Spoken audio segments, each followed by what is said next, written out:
Welcome to ચેતુસ kitchen. આજે આપણે tasty એવું કારેલાનું ભરેલું શાક બનાવવાના છીએ। બિલકુલ કડવું નહીં થાય। આપણે બાફવાના છે કુકરની અંદર અને એવું ટેસ્ટી બનશે કે તમને ખબર પણ નહીં પડે કે આ કારેલાનું શાક ખાય છે। એટલું મસ્ત ટેસ્ટી શાક બનશે। તો એના માટે આપણે 250 કારેલા લઈ લીધા છે। એકદમ મસ્ત ફ્રેશ એવા કારેલા છે અને અહીંયા આપણે બધા મસાલા તૈયાર કરેલા છે। મસાલો જોઈને બી નહીં જતા કે ઓહો આટલા બધા મસાલાની અંદર આપણે કેમ શાક બનાવવાનું, તો બહુ કાંઈ વધારે છે જ નહીં। અહીંયા આપણે ધાણાભાજીની ડાળખી સુધારી લીધી છે, એટલે કે જે પાછો ડાળખીનો ભાગ હોય એ લીધો છે। અને અહીંયા આપણે લીલા ધાણા જે સોફ્ટ હોય, જે પાંદડીનો ભાગ જે ઉપરથી લીલા ધાણા સોફ્ટ હોય એ સુધારેલા અલગ છે। અને અહીંયા એક ટમેટું ખમણી લીધું છે। અહીંયા આપણે ફાફડી ગાંઠિયા લીધા છે। આ જગ્યા ઉપર કોઈ પણ ફરસાણનો તમે ઉપયોગ કરી શકો છો। તીખા ગાંઠિયા, ચવાણું, કોઈ પણ ફરસાણનો ઉપયોગ કરી શકો છો। અહીંયા આપણે 1 ચમચી વરિયાળી, 1 લસણનો ગાંઠિયો ફોલી લીધો છે અને 1 ઇંચ આદુનો ટુકડો લીધો છે। અડધી ચમચી જેટલો ગરમ મસાલો, 1 ચમચી જેટલા આખા ધાણા લીધા છે, 1 મુઠ્ઠી આપણે માંડવીના બી લીધા છે અને 1.5 ચમચી જેટલું ઝીણું આપણે નાળિયેરનું ખમણ લીધું છે અહીંયા। અને અહીંયા આપણે 3 ચમચી જેટલો ગોળ લીધો છે। આ ગોળનું મેં લીધેલું છે। આ જગ્યા ઉપર તમે સાકર, ખાંડ ગમે તે લઈ શકો છો, અથવા તો ગળપણ તમે ઓછું વધતું કરી શકો છો। જે ગળપણ તમારી સ્વાદ મુજબ તમે અહીંયા ઓછું વધતું કરી શકો છો। બાકી રેગ્યુલર મસાલાની અંદરથી મસાલાનો ઉપયોગ કરી અને ટેસ્ટ એવું કારેલાનું ભરેલું શાક બનાવશું। તો કારેલાને આપણે છોલી લેશું।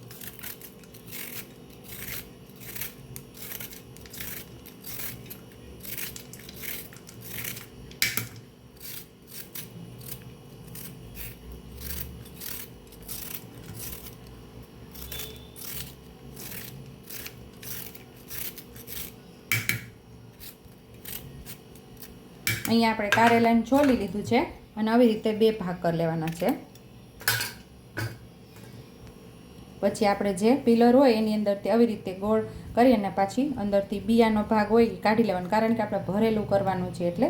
બાકી કૂણો ભાગ હોય તો આપણે એમને એમ કરતા હોય તો રાખી શકીએ છીએ, પણ આપણે ભરેલું છે એટલે ભરવું કઈ રીતે, એટલે આપણે અંદરથી આ બિયાનો ભાગ જે હોય એ કાઢી લેશું ને એકદમ સરસ આપણે ક્લીન કરી લેશું કારેલાનો અંદરથી આવી રીતે। જો આપણું કારેલું મસ્ત એવું ક્લીન થઈ ગયું છે તો બધા કારેલાને આવી રીતે સુધારી અને અંદરથી બિયાનો ભાગ કાઢી અને ક્લીન કરી લેવાનું છે કારેલાને। તો અહીંયા આપણે કારેલાને બધાને સુધારી લીધા છે અને આવી રીતે એને અંદરથી ક્લીન કરી લીધા છે। હવે આપણે મીઠું ભરી દેવાનું છે આવી રીતે મીઠાવાળા કરીને 10 થી 15 મિનિટ સુધી આપણે મીઠું ચડાવીને રહેવા દેવાના છે।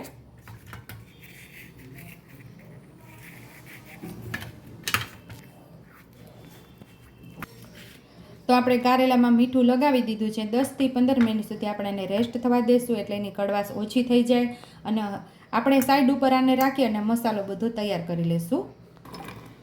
પહેલાં આપણે લસણવાળી ચટણી તૈયાર કરી લેશું। લસણ બધું ઉમેરી દીધું છે અને આદું પણ કટકી કરીને ઉમેરી દઈશું આપણે। અને જે ડાળકીનો ભાગ પહેલાં લીધેલો, તમને એવું થતું હશે કે ડાળકી કેમ લીધી, આપણે આની અંદર ક્રશ કરવામાં ઉમેરવાની છે, એનો સ્વાદ બહુ મસ્ત એવો આવે છે। લીલા ધાણાનો વરિયાળી ઉમેરી દઈશું। અહીંયા આપણે ધાણા પણ ઉમેરી દઈશું। 1 મુઠ્ઠી માંડવીના દાણા ઉમેરી દઈશું। સૂકા નાળિયેરનું ખમણ ઉમેરી દઈશું। ગરમ મસાલો પણ સાથે ઉમેરી દઈશું। ગાંઠિયા ઉમેરી દઈશું। સ્વાદ મુજબ આપણે મીઠું ઉમેરશું। મસાલાની અંદર આપણે 1 ચમચી ધાણા જીરું પાવડર, અડધી ચમચી જેટલી હળદર, 1 ચમચી લાલ મરચું પાવડર, અહીંયા 5 ચમચી જેટલી હિંગ ઉમેરી દઈશું। અડધી ચમચી જેટલું જીરું ઉમેરશું। હવે આ બધો મસાલો આપણે તૈયાર કરી લઈશું મિક્સર જારમાં। તો અહીંયા આપણો મસાલો તૈયાર થઈ ગયો છે। તો આવો આપણે મસાલો તૈયાર કરવાનો છે। આ મસાલો તમે ગમે તે ભરેલા શાકની અંદર ઉપયોગ કરી શકો છો। ભરેલા રીંગણાનું શાક, ભરેલા કંટોળા, કારેલા કે પછી આખા ગલકા, તુરિયા, ગમે તે શાકભાજી તમે આની અંદર બનાવી શકો છો। જે ભરેલું બનાવવું હોય એમાં તમે આ મસાલાનો ઉપયોગ કરી શકો છો। તો મસાલો આપણે અહીંયા થાળીમાં લઈ લઈશું। તો આપણે 10 મિનિટ થઈ ગઈ છે, જો પાણી પણ સેપરેટ થવા લાગ્યું છે આમાં. તો હવે આપણે કારેલાને કુકરની અંદર બાફવાના છે. તો ગેસ ઉપર કુકર રાખી દીધું છે અને 1.5 ગ્લાસ જેટલું આપણે પાણી ઉમેરેલું છે. તો એની અંદર આપણે કારેલા ઉમેરી દઈશું.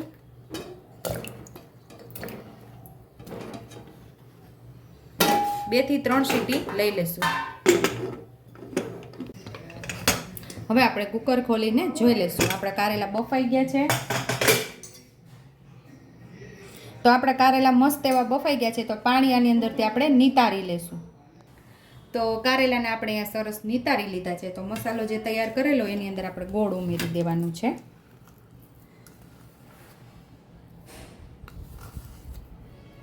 અહીંયા આપણે દેશી ગોળનો જ ઉપયોગ કરેલો છે.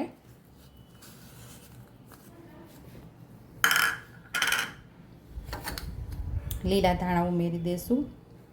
થોડા આપણે ગાર્નિશિંગ માટે રાખશું. ગોળ અને મસાલો સરસ આપણે મિક્સ કરી લેવાનો છે.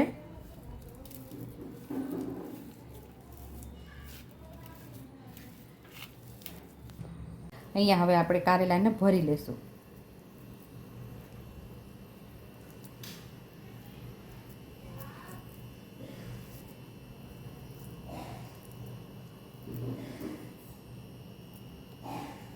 કારેલા ભરતી વખતે ખાસ ધ્યાન રાખવાનું, વધારે દબાવશું તો આ જેમ તૂટી ગયું એમ તૂટી જશે.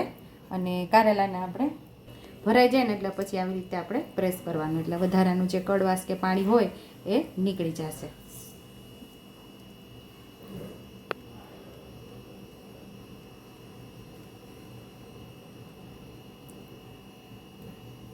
પછી પાછું કારેલાને આવી રીતે દબાવી દેવાનું.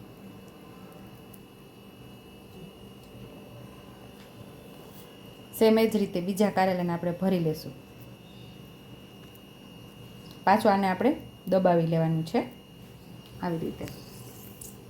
જો પાણી નીકળે છે નીચે, ઉપરથી મસાલો નીકળી જાય અને આવી રીતે પાછો દબાવી દેવાનો, પાછો ભરી દેવાનો.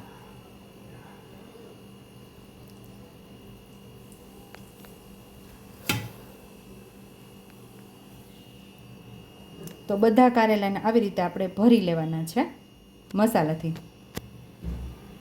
ગેસ ઉપર આપણે કઢાઈ રાખી દીધી છે. 2 થી 3 પાવડા જેટલું તેલ મૂકશું, એટલે કે નાના 1.5 ચમચા જેટલું તેલ મૂકેલું છે આપણે અહીંયા. તો આપણું તેલ સરસ ગરમ થઈ ગયું છે. તો 5 ચમચી જેટલી હિંગ ઉમેરશું અને આપણે જે ટમેટું ખમણીને રાખેલું પહેલાં એ ઉમેરી દઈશું.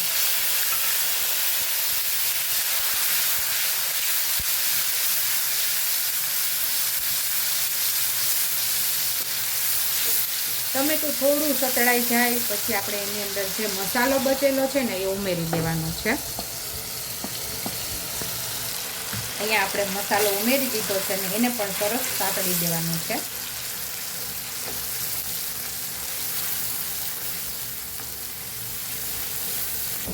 તો અહીંયા આપણો ટેસ્ટી એવો મસાલો સતળાઈ ગયો છે. જે આપણે મસાલો બચેલો છે એ જ ઉમેરીને આપણે મસાલો સાતળેલો છે. તો એની અંદર હવે આપણે કારેલા ઉમેરી દઈશું. અહીંયા આપણે મસાલા સાથે કારેલાને મિક્સ કરી લઈશું.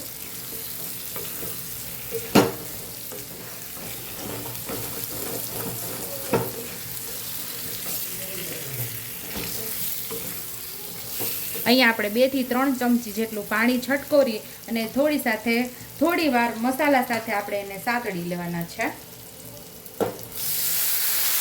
એટલે નીચેથી આપણો મસાલો બેસી ન જાય.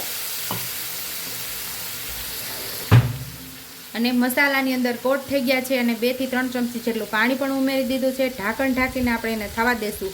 પાણી બધું બળી જશે અને મસાલો સરસ કારેલાની અંદર બેસી જશે, એટલે 100 ગણો સ્વાદ આપણા શાકનો થઈ જશે.